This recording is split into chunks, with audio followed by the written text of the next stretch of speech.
Welcome to the first service at Morganville Baptist Church today. In our first service, the internet side, we'll be looking at Luke, the second chapter, but earlier than we looked last week in Luke, the second chapter. In our series on Where in the Bible today, we're looking at the journey from Nazareth to Bethlehem. There in Luke chapter 2, beginning in verse 1. Now, in those days, a decree went out from Caesar Augustus that a census be taken of all the inhabited earth. Augustus, the exalted one, was at a time for Rome of Pax Romana, a time of peace, at least for the Romans, not necessarily for those that had been conquered. But in verse 1 of all the inhabited earth is a reference from the Roman perspective.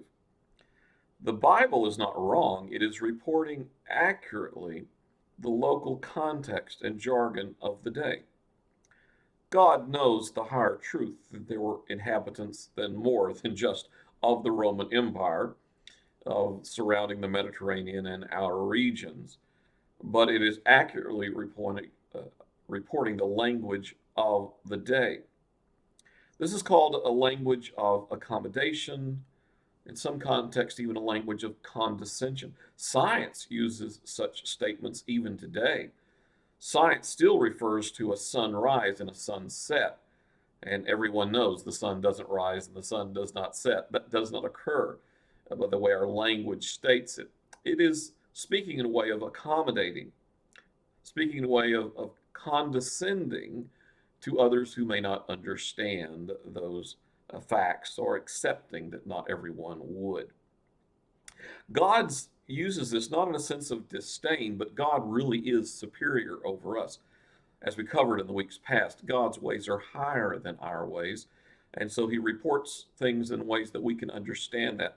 And the text in the Bible clearly delineates when God is doing that and when God is not doing that. When he's not doing that, those passages are very hard for us to understand. But there are those who wish to use those passages where God describes things in ways that we could understand and they could understand in the context of the day. But that does not mean the Bible is not accurate. It is communicating God's truths to us.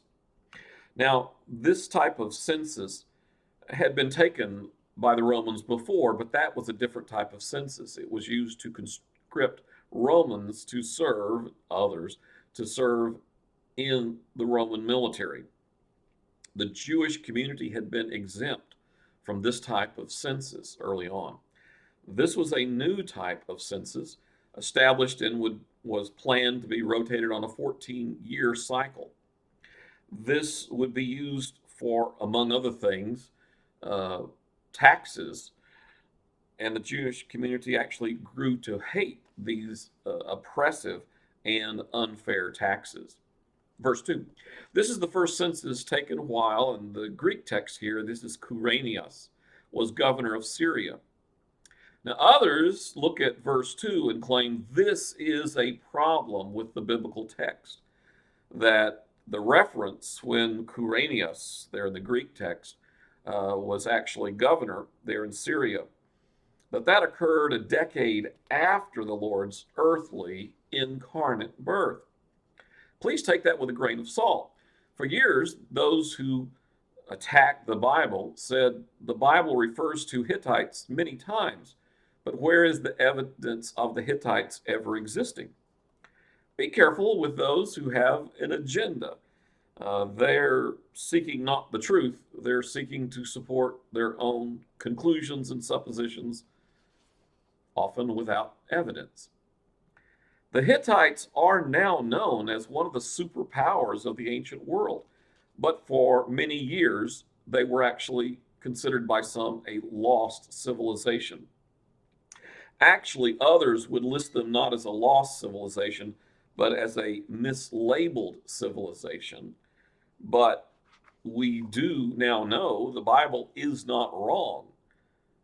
These people did indeed exist, and they were discovered years later that the Bible is accurately reporting the Hittites' existence. From Genesis, the 23rd chapter, around 50 references in the Bible.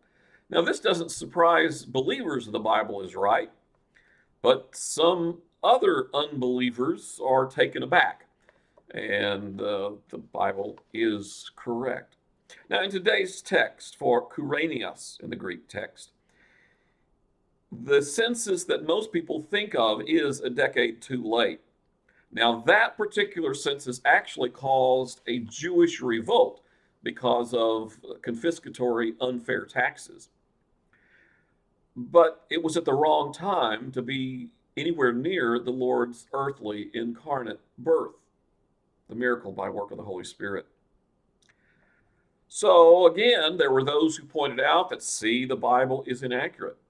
But in the 1760s, right before the birth of the United States of America, this isn't new information, this is old biblical archaeology, it was discovered that near Tivoli, that one in power had actually been in power twice.